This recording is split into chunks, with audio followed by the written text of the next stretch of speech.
그 풀필먼트 요즘 뭐 많이 얘기가 나오는데 그 풀필먼트 투자 요인의 중요도 산정에 관한 집필한 논문입니다. 서론을 잠깐 보시면 이 논문의 목적은 이제 전자상거래 사업에 고도화된 이제 풀필먼트 종합 서비스를 통한 물류산업 육성에 이바지하고자 함입니다. 물류창고는 이제 대량 생산 시기에는 이제 보관이 적시 생산과 이제 다품종 소량 생산 시대에는 조립 기능이 추가돼서 현재는 이제 물류센터는 이제 출하 기간을 중요시하는 분류 공간으로 이제 인식이 많이 되고 있죠. 그래서 창고를 거쳐서 이제 크로스 도킹 센터를 지나 크로스 도킹이라는 게 이제 그런 거죠. 뭐 창고에 입고된 상품을 보관하지 않고 재포장과 분류를 거쳐 다시 배송하는 물류 시스템을 말하는 거죠. 이런 이제 그 센터를 지나 다양한 주문 배송, 또 정보통신 기술 등 또 부가가치 물류 기능이 부여된 것이 풀필먼트 서비스다라고 보시면 될 것 같고요. 전자상거래와 이제 뭐 모바일 인프라가 확대되면서 국내적으로 풀필먼트가 이제 주목받고 있습니다. 특히나 이제 뭐 국민연금이라든가 행정공제 등 뭐 기관 투자자와 또 싱가포르, 독일, 뭐 네덜란드 등 이제 외국계 투자사, 또 글로벌 물류 기업들이 현재 풀필먼트를 현재 주도하고 있다고 보시면 될 것 같습니다. 2장입니다. 이제 각국의 대표적인 풀필먼트 기업과 현황입니다. 이제 뭐 미국은 뭐 역시 뭐니 해도 이제 아마존이죠. 예. 아마존이라는 게 이제 뭐 그리스 신화에서 나오는 민족인데 그 아마존이라는 이름의 뜻이 원래는 무기를 더 잘 다루기 위해 한쪽 가슴을 이제 잘랐다는 것에서 유래된 말이죠. 예. 그래서 이제 미국 시애틀에서 작은 창고로 시작해서 미국 정부의 이제 물류 기업으로 신고하였고 풀필먼트 바이 아마존이라는 사업을 2006년부터 이제 시작하였습니다. 그래서 이제 재고 관리, 포장, 뭐 출하, 보관, 뭐 결제, 배송, 고객 서비스 등의 업무를 현재 전 세계 170여 군데에서 시행하고 있습니다. 미국의 물류 창고는 현재는 이제 공실률이 좀 저하되고 있고 매출은 올라가고 수익률도 상승세를 보이고 있습니다. 이러한 원인은 아마존 등 이제 이커머스 업체의 당일 배송 전략과 전자상거래 규모 증가, 빠른 배송의 이제 소비자 욕구가 이제 상승돼서 이제 발생되는 현상이라고 보게 됩니다. 근데 그런 게 있는 것 같아요.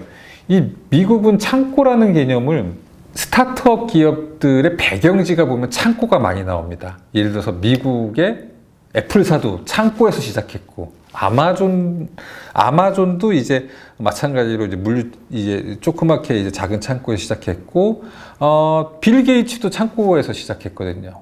근데 우리가 생각하는 창고하고는 상당히 좀 어떤 느낌이 좀 다르죠. 그래서 이제 빌 게이츠가 예전에 그런 말을 했죠. 자기가 가장 두려워하는 사람은 전 세계 어느 곳에 있는 어떤 창고에서 지금 새롭게 지금 스타트업으로서 준비하고 있는 이런 사람들을 자기가 제일 경계하고 두려워한다. 뭐 그런 말을 좀 하더라고요. 다시 이제 보시면, 자, 그렇다면 이제 일본도 한번 뭐 좀 볼 필요가 있겠죠. 예. 일본은 라쿠텐이라는 회사가 있어요.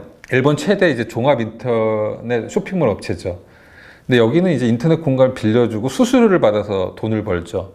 그러니까 좀 그러다 보니까 저렴한 판매는 좀 구조적으로 어려워요.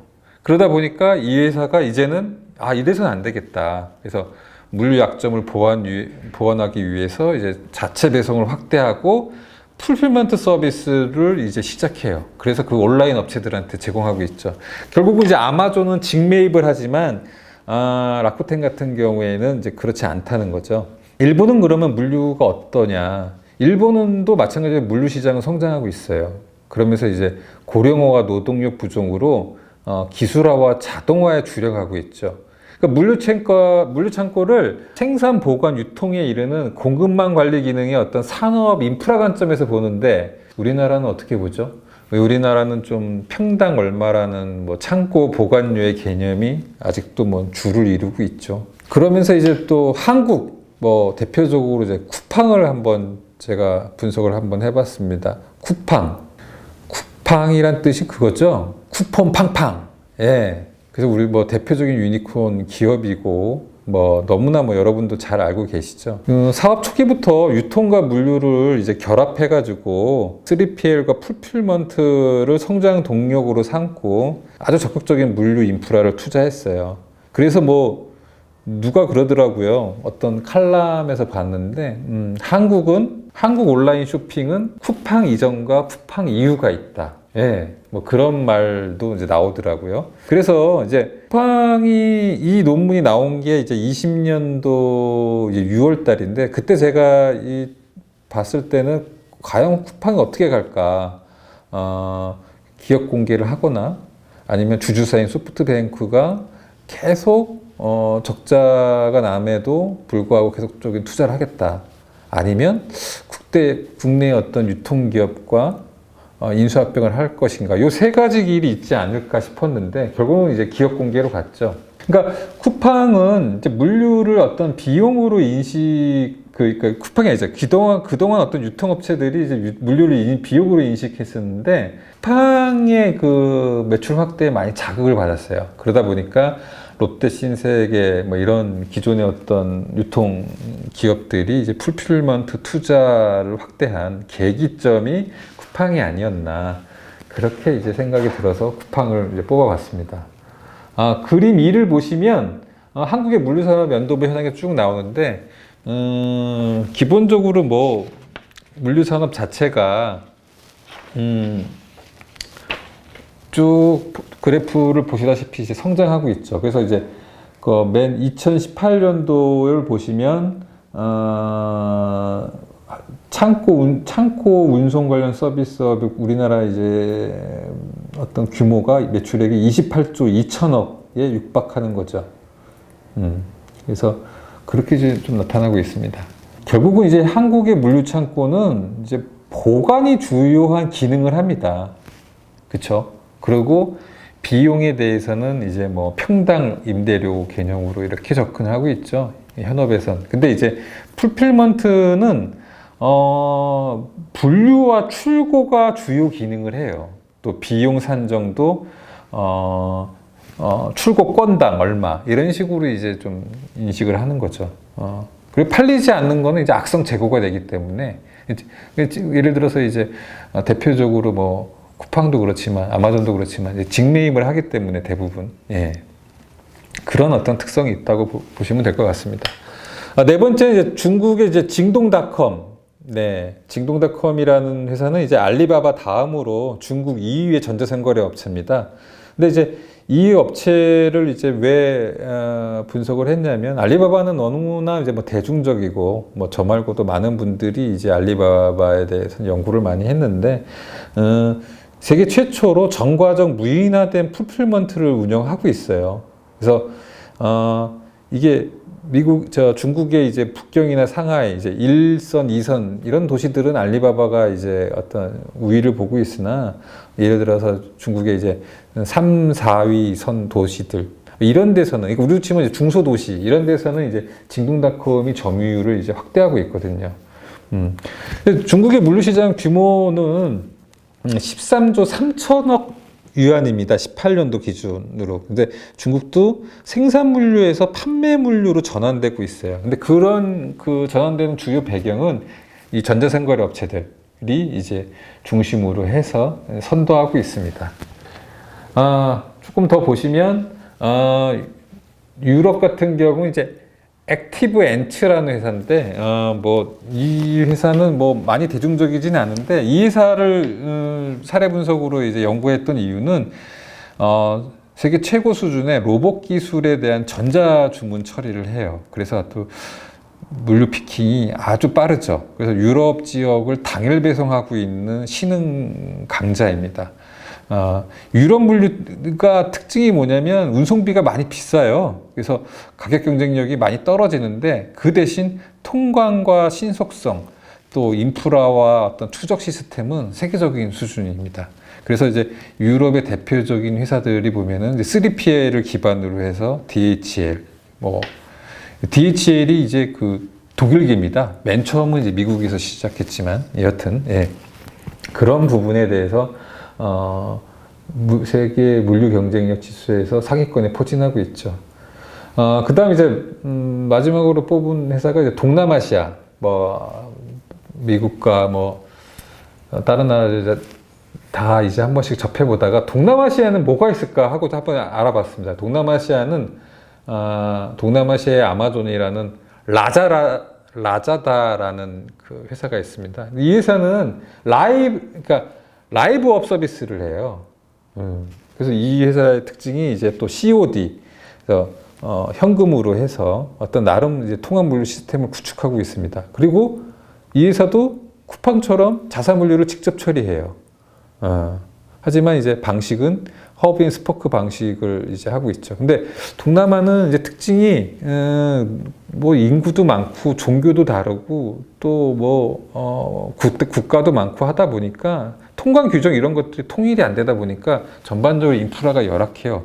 그러나 그런 문제점은 많지만은 높은 시장 잠재력을 보유하고 있습니다. 그래서 표 2를 보시면 주요국의 풀필먼트 기업이라고 해서 제가 좀 정리를 해봤어요. 그래서 이런 식으로 해서 6군데의 기업과 지역을 한번 정리를 한번 해봤습니다. 그래서 이제 그러면 이제 제 논문 중에서 보면 이제 그런 사례 분석과 그다음에 이제 실증 연구가 들어가는데, 그러면 이제 제가 또 이제 한번 핵심 분야를 정리를 해봤죠. 이제 거점과 서비스와 이제 비용이라는 이 세 가지 기준에서 한번 이렇게 정의를 내려봤습니다. 예.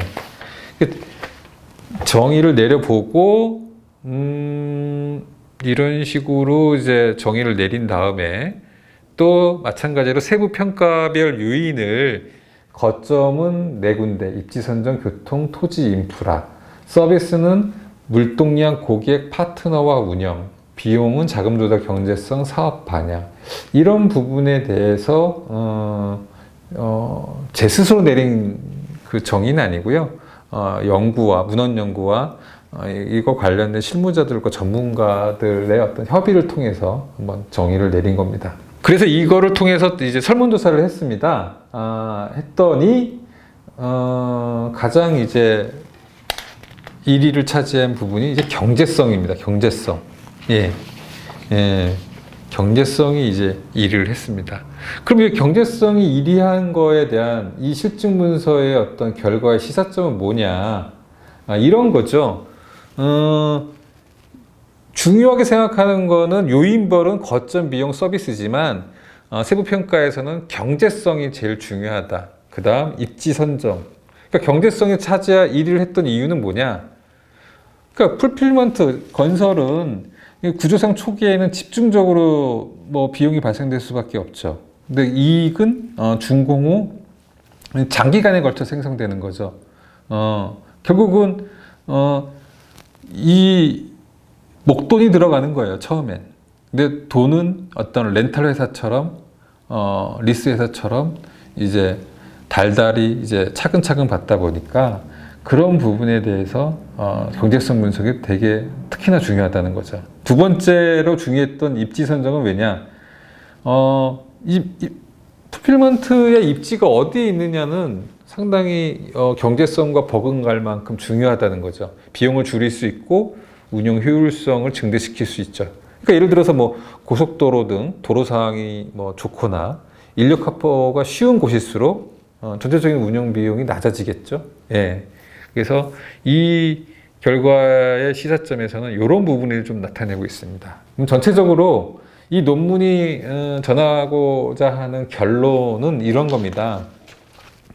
이 경제성에 대해서는 여러 가지를 봐야 되겠지만 결국은 이제 재무적 측면의 사업성 분석과 또 부동산 시세와 어떤 추정 수익률, 그 다음에 또 이게 수도권이냐 비수도권이냐, 또 이런 부분과 램프 시설, 넓은 야드, 또 향후 매각 차익도 고려해야 되고, 또 어떤 또 냉장과 냉동이 된 현대화된 시설 투자도 고려를 해야 되겠죠. 입지 선정 같은 경우에는 가장 뭐 어려운 게 중에가 하나가 보면 이제 풀필먼트의 어떤 인허가 문제, 뭐 그에 따른 이제 민원, 뭐 도로망, 대중교통, 이런 부분들을 이제 봐야 되겠죠. 그러니까 이런 경제성과 입지 선정이나 이런 부분은 어떤 사람이 그러니까 지금 이 논문의 특징은 뭐냐면 이거는 투자자 입장에서 보는 거예요. 이 풀필먼트를 만들려고 하는 사람 입장에서. 그래서 그거를 풀필먼트 회사에 근무하는 사람들을 상대로 해서 제가 설문조사를 받은 거예요. 그래서 그 설문조사의 값이 이렇다는 걸 말씀드리고 싶은 겁니다. 그렇다면 이런 풀필먼트의 투자 흐름은 이제 어떻게 가느냐. 결국 뭐냐면 이제 1인 가구, 나홀로 사는 가구 수도 많아지고 홈누르댄스 쪽의 출연으로 이제 풀필먼트가 촉진되는 거죠.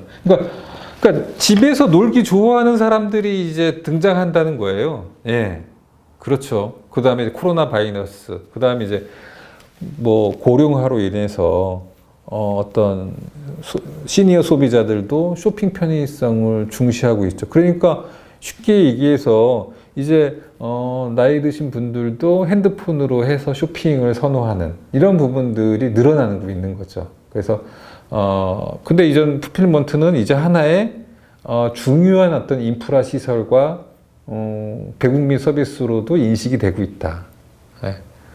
그래서 어떤 극강의 편리함을 추구하는 빠른 배송, 뭐 우리나라 사람들이 워낙 빠른 걸 좋아하니까, 그러니까 우리나라 국가번호가 그래서 08이 아니겠습니까?